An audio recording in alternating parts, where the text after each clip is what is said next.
Welcome to another episode of Friends in Wonder, a place where we invite you to explore meaningful topics without judgment or limits. Brought to you by two lifelong friends sharing their insights while wondering, how can this help? I'm Joe Luther. And I'm Vince Kern.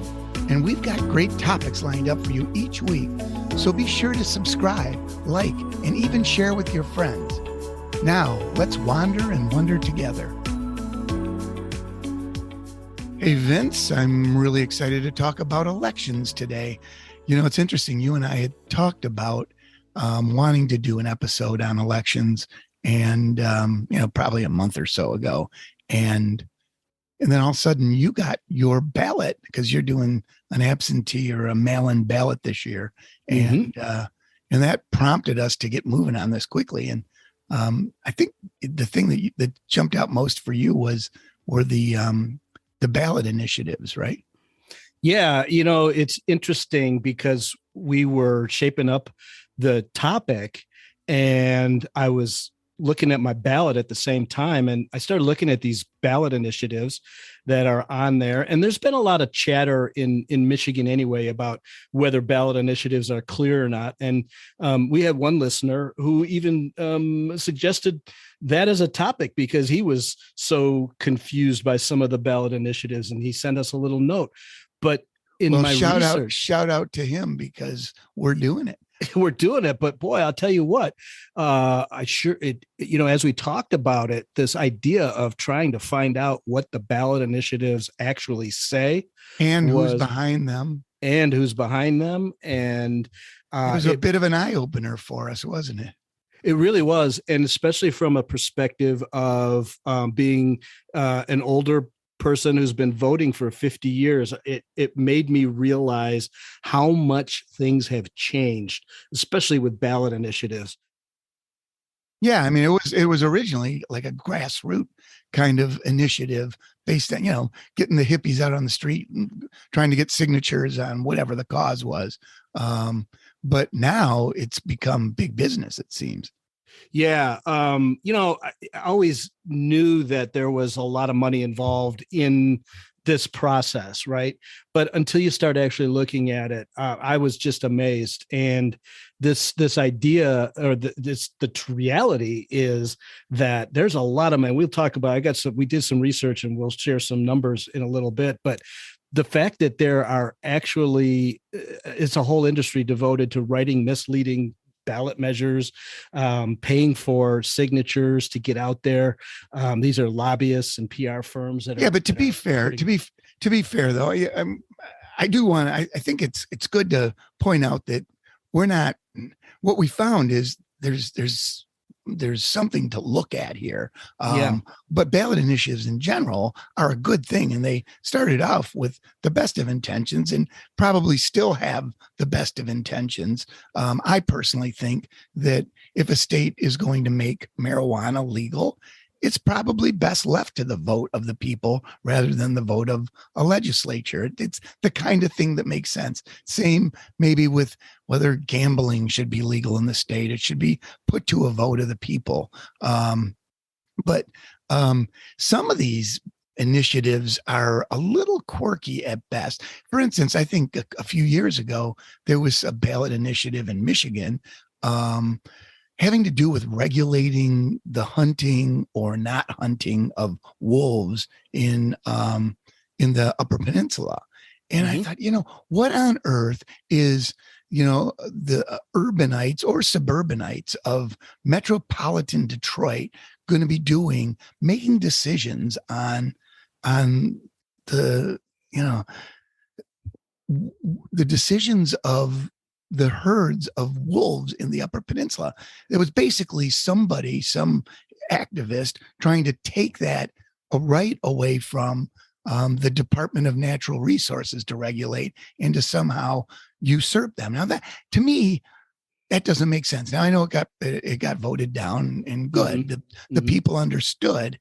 But some of these things, you've got money behind promoting it, and then you need money behind stopping it.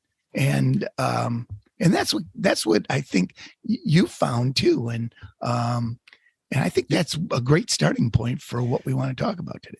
Yeah.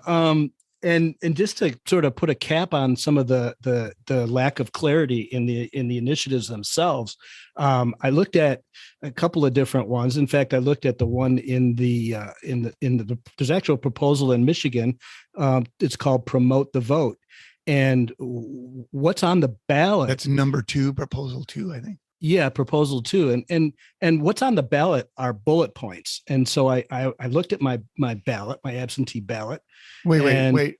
So just so we're clear on this, they're bullet points. So in other words, there's a proposal that has a lot of detail, but the voter only gets to see bullet points of the details on the ballot. That's correct, ballot. Sir. That is correct, sir. That seems almost unconstitutional. So you're voting for something that's right up there with when they said we're going to pass the Affordable Care Act, and then we'll find out what's inside of it. Well, in a sense, yeah. And so I did some research on why that is, and there found some articles that said that by putting the full text of the initiative on the ballot, it created long lines on voting day.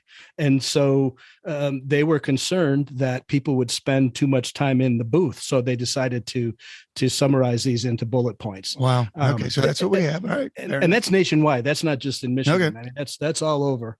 So I'm looking at this Michigan proposal of bullet points, and the thing that I found hard was finding the actual text of the promotion. I had to go to 3 or 4 different layers of a website to get to the actual proposal. Isn't that something? Yeah. Isn't that something? So even if you wanted to find it, it's not that easy to find. Even when you go to your ballot, there's not a link, your electronic ballot. There's not a link saying, click here to see the original text.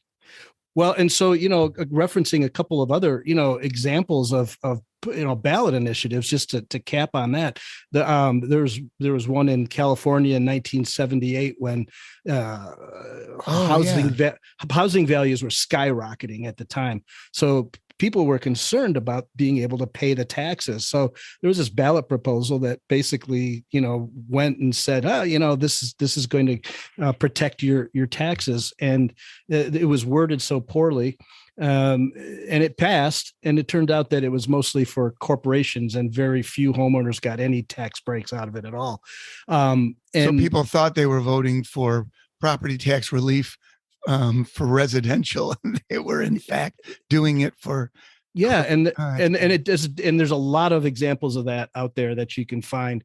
There was a piece in the New York Times by 2 legal experts they said, and this was a 2016 initiative about some solar energy that had a lot of voters upset. It was 75 words, and that's not a lot. It took them over an hour to work out what the amendment actually said. So I guess what I'm saying is that as I get older and I want to spend more time, and I have more time, and it's kind of like, I think you called it more like a home test that you used to be able to take an take home open book test. Yeah. Yeah. When you're voting, when you vote by mail, you can sit there and you can open your computer and you can look things up instead of feeling the pressure in the booth with somebody standing in line behind you. Exactly. Right. In my 30s and 40s, I'd go in and that's vote, one of the advantages of voting by mail, of course.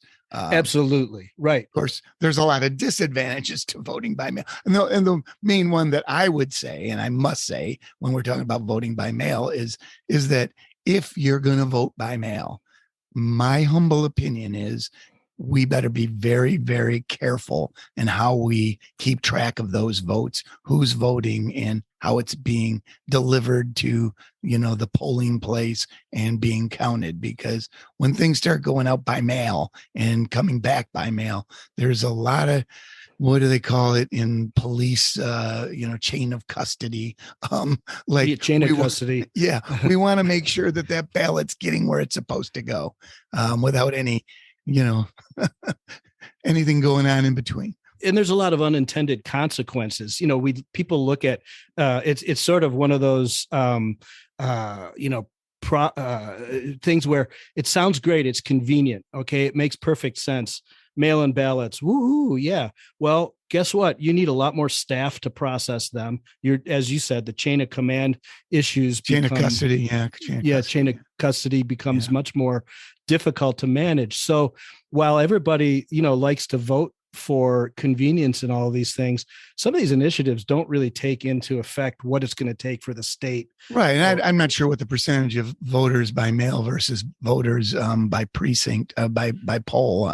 But I still think a majority is doing it on polling day, and they have to sit there and figure out these proposals based on bullet points and may not have done any previous research. So really what it comes down to is the bullet point writer making it clear enough, and then the voter making a leap of faith that the bullet point writer didn't leave anything out because he's about to vote for something that's a heck of a lot more specific than what's on the ballot. Yeah, exactly. He or she. And always the editor and questioner as a former journalist. Here's a few questions that I had as soon as I started looking at this proposal as it was written in bullet points. And this is a constitutional amendment, and so what it's actually doing is it's constitutionalizing some of these points. And one of the points about that is that it's a lot tougher to change a constitutional amendment down the road. So if there's a new technology or if there's something that needs to be amended, it's going to be tough. And I don't know how many people, recognize that balance between. Well, try to clarify what you're saying. You're saying that once a proposal is passed, then if something new, like for instance, in this particular case, proposal 2, if some part of that gets passed having to do with it, like voter ID, and again, there's a vague bullet point about voter ID in this proposal. But if some new technology happens in the future about voter, that is specific to voter ID, we can't really adapt to it because there's a constitutional provision saying what we should be doing now. So the legislature's hands are tied to really adapt, is what you're saying. We have to go back to the people at the next election 2 years from now to get them to clarify it or re-vote on it or something. It has to get the signatures. It has to get all of that. And it has so to that's one of the downsides. But again, that gets down to all the details. They say the devil's in the details. And so when you start legislating by proposal, I guess things get a little bit more complicated. Now, we're not saying that means that it should always be no, but people should be aware when they're voting for these proposals. And I don't know, we weren't aware. And I think the point of this discussion is to shine a light on this idea that you're voting for a summary of something that's far more complicated. So either you need to do some research before you go into the poll, or check out some of the information that we have on this podcast, because I think we're going to have some show notes on how you found the actual context of this. Right? Yeah. And I think it's worth saying that there's a lot of people and organizations that are spending a lot of time and energy, and in some cases money, to put information out there. Right. Advertising, which is barraged with it. Well, advertising, but also people who really want to give the voters the lowdown on exactly what the propositions. Oh yeah, the voter resources like the League of Women Voters and all these other and probably just the companies that are for or against whatever proposition is being proposed. And I know you've got a list of that for later on. That's going to be the other part of this is to talk about some of these resources. So when I was looking at this voting proposal, let me just look at the bullet points. I had a lot of questions, and let me just walk you through what happened with me. So the first bullet point is that this proposal would recognize the fundamental right to vote without harassing conduct. So without harassing, first of all, isn't that already like guaranteed? So that way, that's the first bullet point. So that's another one of those things. Who's going to vote against being harassed? So if all you do is if all you do is read the first bullet point, you can say, "Oh yeah, well, I want to vote for that. I don't want harassment at the voting." And everything else comes along with it. But but we're not allowed to harass people already. So right. it's I don't. that's, yeah, it's nefarious. Right. So that was a question I had. So I wanted to read. That was the first thing that said I really want to read this proposal. And there's other ones in here that make a lot of sense. Require military or overseas ballots to be counted if postmarked by election day. Some of those are are common sense. Some of these are already happening, but they're constitutionalizing it now. Right. So another one that caught my eye. It says allow donations to fund elections, which must be disclosed. Okay, great. So these organizations, whether it's George Soros or Zuckerberg or Trump PACs or whatever, can now give money to counties for helping pay for the elections. What's the quid pro quo? I mean, if you're donating money, usually you sort of expect something in return. So, I mean, and these are, of course, these are just examples of this Michigan proposal, and these proposals are going on all across the country. The similar proposals, I think there's a number of voter propositions going on. Didn't your research do I think there's a handful of a lot of abortion rights proposals that are going on right now in various states, and some of these voter rights proposals, and there's a lot of there's marijuana is out there. Marijuana, abortion, and voter propositions are the big ones. Are in the top. The top 5 categories. And I did do some research, and this is what staggered me and just kept reinforcing the need to understand what these proposals really say.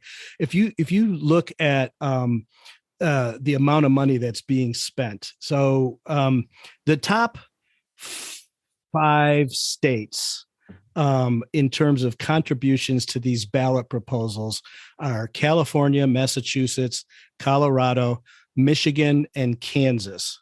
And just in California alone, there's $618 million being spent across 7 ballot initiatives. So far, I would. So far, this is just through October 8th. Right. To clarify, and the big push is coming. Yeah, and the big push is coming, right? So Michigan actually ranks 4th out of those 5 states with only 3 ballot initiatives and $25 million being spent. So there's tons of money behind these, and like we said earlier, you can have. Obviously, if for instance, it's going to be a marijuana proposal, the marijuana industry is going to have an association that's going to put a lot of money behind passing that. But then if there's people against that, now they've got to go out and form a coalition of some sort and raise money somehow to battle against that. It's almost like if you have enough money behind you for a proposal, you're starting with a big lead in money being spent for your proposition.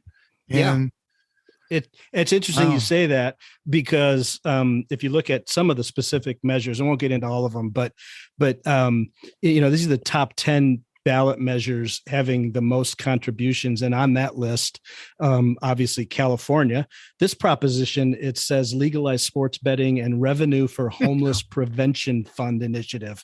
Now, I can only assume that some of the revenue from the sports that's betting one proposal for two issues. One proposal for 2 issues, right? And so it's like, okay, well, how does that connect? Now I got to go read the ballot initiative itself to fully understand that. But in any event, in that case, there was $170 million for the support and $214 million raised in opposition. But that ballot initiative alone had $384 million worth of money tossed behind it. Unreal. And so interestingly, There's another California ballot Maybe the about legal. TV networks are behind this because they get all the advertising Well, revenues. yeah, but and then there's another one in California that legalized sports betting on American Indian lands, and that one has much more support than opposition. So, um, Yeah. these things are all over the place. Now, interestingly enough, the number 8 ballot proposal, the top 10, is the Michigan voting proposal, and it's got $14 million, almost 10 million for support and 5 for opposition, which kind of speaks to what you were talking about earlier. This ballot proposition this particular one is being funded by a lot of very high power PACs. Yeah, $10 million is a lot of money. And where's it coming from? And where's it coming from? And what else could we be doing with it? And then when you start bullet pointing in vagaries like no harassing at the poll, it just, I don't know. It makes me leery. It makes me very leery. And you can't find, and it takes a man of your depth and experience on the internet a little bit of time to find the actual language for it. It doesn't seem like that's a good process, I don't think. And so I guess what we're saying is if you're going to the poll, this is Friends in Wonder shouting out, there's going to be some propositions on your ballot. And first of all, beware, what you're reading is not the full and complete proposition. So if you want to know what it is before you vote on it, you got to do some research either before you go into the poll or when you have your take-home test like Vince has. You got to do some research. And yeah, you do. And the interesting thing about that is, at different stages of life, you're impacted by the amount of time and energy that it takes to do that research, right? Like, I remember voting in my 30s and 40s, and I would get into, and I, like you said, I knew who I was going to vote for my candidates. And then I would get in and maybe I'd read or heard about some of these proposals. There wasn't as much social media. There wasn't the internet. There wasn't as much television ads. And I would look at one of these proposals in the booth and go, oh, okay, I don't know exactly what it means, but I think I should vote yes on it. And then I would vote yes on it and come home. And, 3 weeks later, I'd find out exactly what it means because I didn't research it and say, oh, God, now I got stressed because I should have voted no. Right, right. I guess the point is we wanted to, because it seems to be such a growing industry and based on what our research and, look at we've only done a week's worth of research on this. And I'm sure there's a lot of other people who would like to chime in about this, maybe with a different point of view, but our research indicates that you're not seeing everything that is on the ballot. So if you want more information, you're going to have to do some homework. And, and that is a good segue into the second part of this. And that's the internet tools that exist now to help assist us with the voting process. And I mean, I know I personally like to download, to go out and find a sample ballot that I'm going to be, that it pertains to my vote, right? Because, while everybody in the state of Michigan is going to vote for governor, people who live in different districts are going to vote for different Congress people or different state senators and, local representatives, certainly school board members and county executives and drain commissioners and all that kind of thing. So I like to get my ballot in advance and see who's on it so that I'm not, cavalierly walking in just to vote for the governor and then afterthoughting all of these other decisions, candidates and propositions, judges, all that kind of stuff. So it gives me a chance to do a little bit of my research. And from what I know that you're allowed to have a written ballot in your hand with your notes on it. So you can go into the booth with your notes and basically transform your information onto the ballot. And there's a lot of great resources for that. And in fact, I know that in Michigan, and I think in all states, you just go to your Secretary of State online website and and type in either in the search bar there or just in a search bar in any search engine, find my ballot. And there's a lot of resources out there that do that. I think you and I talked a little bit about the League of Women's Voters, and I think it's their tool is vote411.org. Mhm. And I was actually a little disappointed when I did some research on the League of Women's Voters. I had always, when I like you said, um, you found in your process of researching this that things have changed since the days when we were younger. But the League of Women's Voters was an organization that really was founded right after the suffrage of women in the early 1900s to help promote the integrity and education of voters. And they've done a great job of that. But in our research during this process, I found that they've become a little bit political over the years too. So Yeah. I would say, but there's still a good tool to find your ballot, or you can do it through your Secretary of State, which is pretty nonpartisan, even though your Secretary of State may be a Democrat or a Republican. The information you get on a ballot from them is just plain data. It is what is on your ballot. And then you can take that and do your own research. Right. And that's where I found that it was a lot more difficult than I thought it would be to get to the actual information. I had to go like 3 or 4 layers into Ballotpedia to get the actual text of the proposal for that voting initiative. And the other thing that was interesting when I was looking at it is obviously everybody likes to be up top in Google search. So some of these ballot education sites are taking out Google ads, so they're the top ones, and then they're presenting a very biased opinion of that ballot. So yeah to get to get to the nut brass tacks, you got to do it with really your eyes wide open. You got to do it with your eyes, because you're like, so you mentioned Ballotpedia. That's Ballot pedia, like Wikipedia .org. That's actually, I think, funded or sponsored by a Lucy Burns Institute, which some say is a little more conservative. And then there's vote411.org, like we said, which is sponsored by the League of Women's Voters, which is apparently getting a little bit more liberal leaning. I know that the president issued a press release after the 2016 election saying that when Donald Trump won, it was rigged.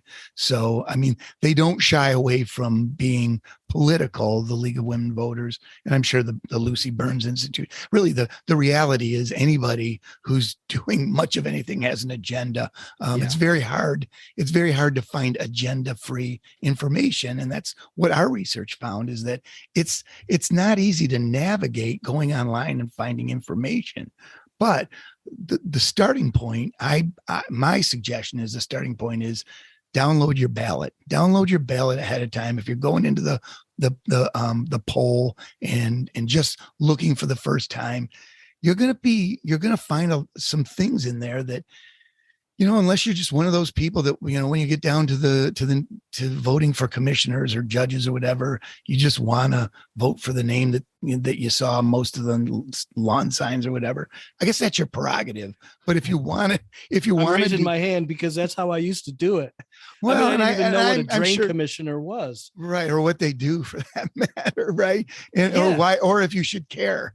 Yeah. I mean, I think drain commissioner, I just think that there's probably some guy, issuing a lot of contracts for laying drains. It's probably bigger than that. But this is exactly what we're talking about. So I did a little bit more research into what drain commissioners actually do, and learned that they are also responsible for things like lake levels and agricultural waste and solid waste and other things. And so, in some counties that are on the water or have a lot of water, there's a lot of responsibility and a lot of opportunity for important decisions to be made. Right. Well, at any rate, and so, look at people are going to spend as much time as they want to on voting. And I get it. And we're not here to tell you that you should or shouldn't. And quite frankly, if you want to vote for somebody because they're handsome, or if you want to vote, my my ex-mother-in-law always used to, say that she would vote for the most handsome candidate. And that's fine. That's your right to do if that's what you want to do. But if you want to do it in a meaningful, informed way, my suggestion is you download a ballot and see what's on your ballot ahead of time. And quite frankly, if you want to know, what those people stand for, you're going to have to go to their own. That's the nice thing about the internet, is every one of these candidates should have a website where you can read what they stand for. And if you're one of those, one issue or primary issue kind of voters for candidates, you can find out all about that candidate, on that issue by going to their website. And we're going to put a bunch of several different tools in the notes. Yeah. Because you found a lot of them. I mean, you found ones that are very specific to topics. And we're putting them there only as an example, not because we feel one way or another, but I don't think there's anything wrong at all with being strong about one issue and wanting to vote for candidates according to that issue. Like if you feel strongly about pro-choice, there's Right to Life organizations that have vetted candidates and will give endorsements on people who are strong about right to life. And the same is true for the exact opposite. Pro-choice has a number of resources where they endorse candidates, and we're going to put those in our show notes. So for instance, if you are interested in either one of those sides, you can go online or you can click our links and you can see who they endorse. Similarly for gun control or for gun rights, obviously the NRA has a tool for the kinds of candidates that stand behind gun rights. But if you're one of those people that want gun control, there is, I think it's the Giffords that is I think the congressperson who was shot. But anyhow, there are all sorts of organizations out there. There are medical freedom organizations, so that, whatever your issue is, you can go online and find out about it. You can either go to an organization that endorses candidates on that issue, or you can just, like I said, download your ballot, find the candidates, go to their website and see if they're passionate about your single issue.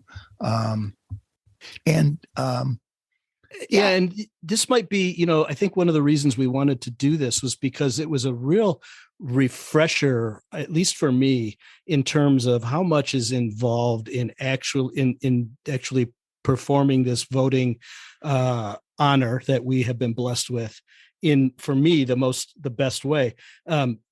And it's like, it's one of those things where, you got to take a driving test every so often. And you're reminded of how important some of the safety things are. This just reminded me of how important it is to actually, for me, to have knowledge when I go to vote. And it may sound obvious to people, but I think it's one of those things that over time you get into a habit of the way you vote and the way you select candidates. I know. Look at it. I know every time I walk out of the voters booth and, out of the, whatever the school or wherever that I vote, I have a sense of pride. It is a civic duty. It's the franchise, as they say, and it's what makes this country great.